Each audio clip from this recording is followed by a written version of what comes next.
Hello everyone, and thank you for watching my talk. My name is Amir Asiai, and I'm with the Department of Biostatistics at Vanderbilt University Medical Center. Despite our effort, none of the co-authors could make it to the conference in person. So we're thanking the organizer for accommodating us and letting us present virtually.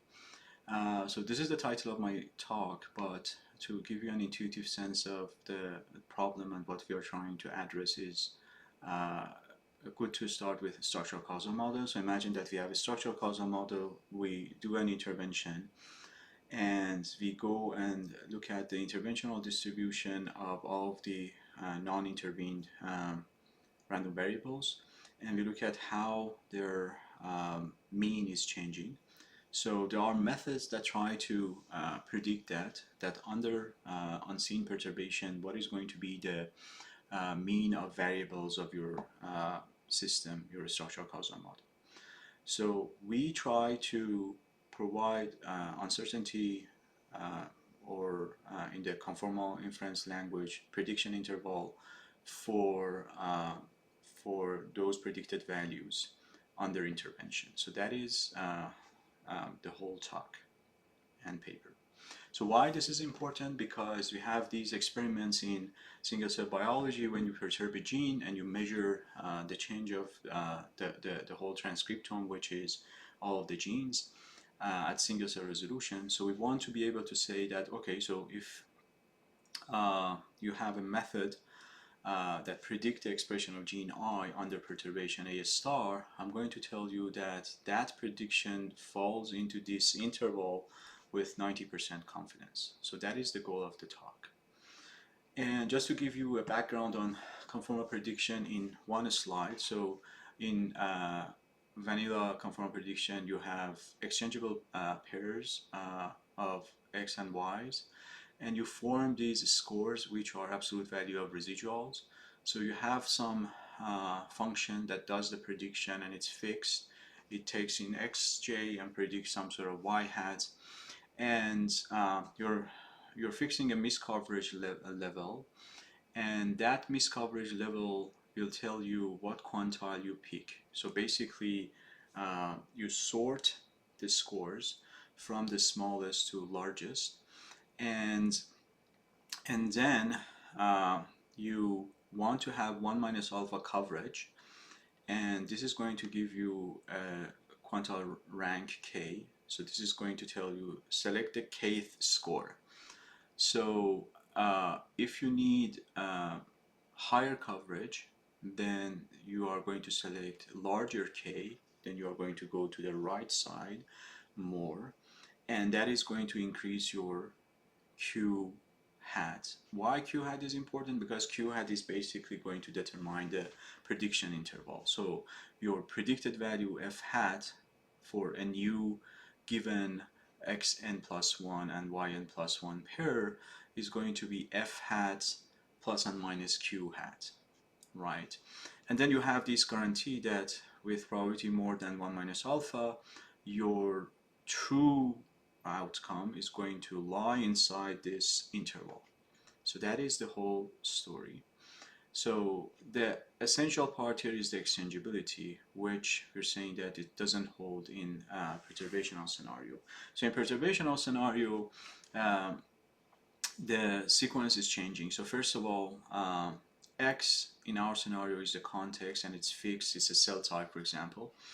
And you have different experiment, different perturbation, and different perturbation generate different perturbational distribution for each node I. So this is why we have the superscript. So assume we're talking about the same structural causal model, same system, so X is the same for everything.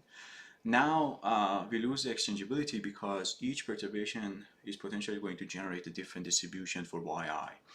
And because of that, the scores are going to be also different. So our idea is to find perturbations that leave the distribution of yi equivalent to its observational distribution. So that is the whole idea. And there's a connection between this and selective conformal prediction. So selective calibration idea is that you may have variables that if you condition on them, for example, sex, male and female, then first of all, exchangeability holds conditioning on them. Secondly, it's going to give you a smaller interval. So in our scenario, that variable is knowing that this gene is going to get perturbed or is going to get intervened on or is going to change under perturbation A. So that is the variable that if you know that I is going to change under perturbation A, then you can exclude A, and only take perturbations that are going to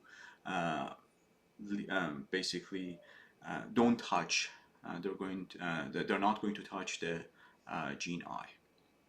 Okay, so if we assume the underlying structure is a DAG, which we know that it's not true for regulatory networks in our biology example, but this is the simplification. So we define this indicator variable, which says that intervention A is, gene I is in the descendant set of intervention A. So we know that if I is downstream of A, then intervening on A is going to potentially change the distribution of I. So this is the variable that we're interested in. So for finding exchangeable pairs of experiments for for outcome I, we define a safe calibration set of experiments where this indicator is 0, meaning that I is not downstream of A. Okay, but the issue is that we don't know the descendant set. So we can do the full causal discovery and try to learn the descendant set, which is complicated. Or we can convert this to a classification task and say, oh, can you estimate the descendant set? For a given I, try to estimate this ZAI for all the other nodes A. So if I define this, I'm going to gain computational complexity, and this becomes a binary classification problem in essence. So like any binary classification problem, you have your confusion matrix, and this is all of the safe perturbations for node I, A star I, and this is what your any given method is going to give you. So some of them are correct and they are truly safe, some of them are not, so we call them good and bad. And then we define this quantity, which is called, we call it contamination delta. It's n minus m divided by n. So contamination is 0 if you don't select any bad thing. And then this is the relationship between delta and your quantities in a classification sense, like false positive rate and false negative rates. And the question, okay, so let's give you an example. So in this example, the target is node I, and this is a true test set star, A stars, a true test perturbation. So first of all, to have the exchangeability with the control, A star cannot be affecting I, so I cannot be descendant of A star, so that is future work. So we want to make things exchangeable with the control. So what happens here is that what are the safe perturbations for I if the first row is just a set of perturbation that we are interested in our calibration set. So these three are basically they're not safe for I because these three, A2, A3, A5, are safe for I because I is not descendant of them, and anything up here is unsafe for I because A1 and A4 are unsafe for I because I is descendant of them. Okay, so if you have a method that selects A2, 3, and 4, these two are good, this one is bad, and this one is missed and wasted basically. So the delta is going to be 1 over 3. Okay, so this is our main theorem. This is saying that if you have m and n as defined here, good, and n minus m is bad, then this is the price that you pay for coverage if you have a method that wrongly selects the descendant set. So this is the price that you are going to pay. So if you have a classifier that wrongly select the descendant set, this is the price that you pay in coverage. And this has relationship, or you can reformulate it as delta and n, and the goal is, if you want to have the same coverage, if you know the delta, you can basically adjust for that. You adjust your original alpha. You are going to increase your original alpha to compensate for G. So that is the idea that we present here. For lack of time, I'm going to skip to the algorithm. So the algorithm, well, we have variants of this, but the simplest version is that you have, for each perturbation A, you have a set of variables that are going to change significantly. In computational biology term, they are going to be differentially expressed genes under perturbation A. So we call that SA. And then we define the genes upstream of A. So these are genes that if you perturb them, A is going to also be inside this significantly perturbed set.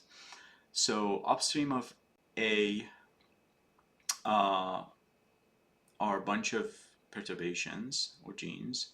And if we take the intersection of genes that are going to significantly change if you perturb A, or genes that are going to change significantly if you perturb upstream of A, then you have a better sense of descendants of A. So this is just one algorithm to give you a descendant set and estimate that.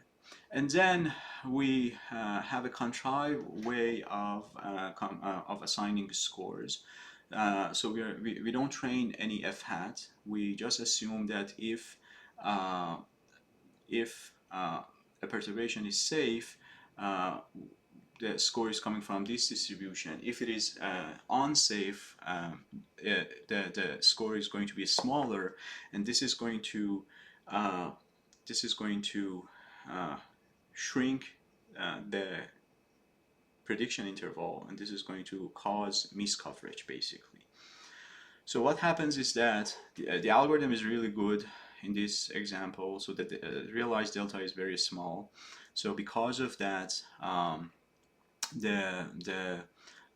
so first of all, you see that the oracle has the beyond nominal coverage and small widths.